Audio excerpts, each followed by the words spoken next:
দেশের জনগণ গরিবের এমপি এমপি বলে ডাক দেয়। সুজন মদ খায় না, এটা হলো ফ্যাক আইডি দিয়েই করছে। আমি গরিবের এমপি হইতে চাই। গরিবের জন্য বিগত 52 বছর যারা মনে করেন সরকার গঠন করছে, তারা নির্বাচনে পাশ হয়, তারা সংসদে বসে, তারা গরিবের যেটা চাওয়া পাওয়া সেটা পূরণ করতে পারে না।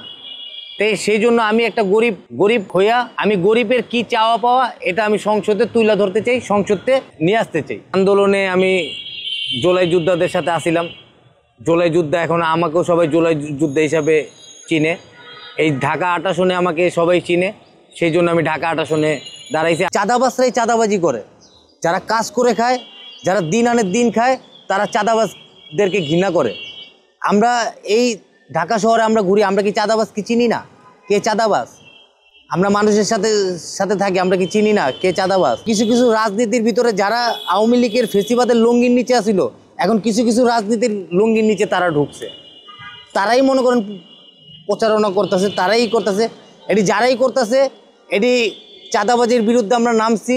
দেশের জনগণকে নিয়ে আমরা এই চাঁদাবাজের আমরা আকড়া ভেঙে দেব। টানা তৃতীয়বার অর্জন করেছে দেশের সেরা সুপার ব্র্যান্ড স্বীকৃতি বসুন্ধরা টিস্যু। আমি গরিবের এমপি হইতে চাই। এই দেশে কোনোদিন গরিব এমপি হয়নি, শ্রমজীবী মানুষ এমপি হয়নি, মন্ত্রী হয়নি।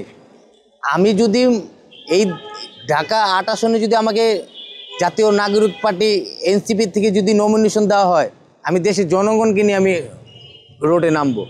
দেশের জনগণ আমাকে সমর্থন করবে, দেশের জনগণ আমাকে ভালোবাসবে, দেশের জনগণের বিষয়ে কথা বলবো। জনগণ ভোট দিবে।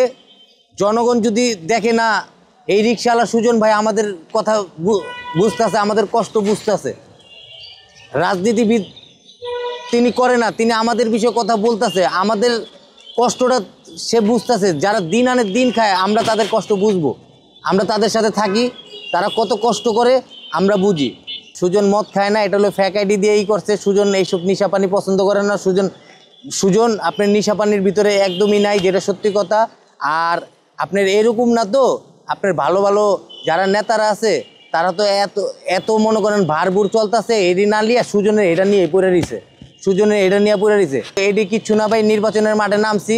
এখন আমাদের পিছে মনে করেন যারা জুলাই আন্দোলনের যারা যোদ্ধা, তাদেরকে কিভাবে মনে করেন একটা করবে, এটা করতে চাইতেছে। এটা কোনো কিচ্ছু না ভাই, এটা দেশের মানুষ এটা বলবেই, এটা স্বাভাবিক, দেশে আলোচনা হবেই।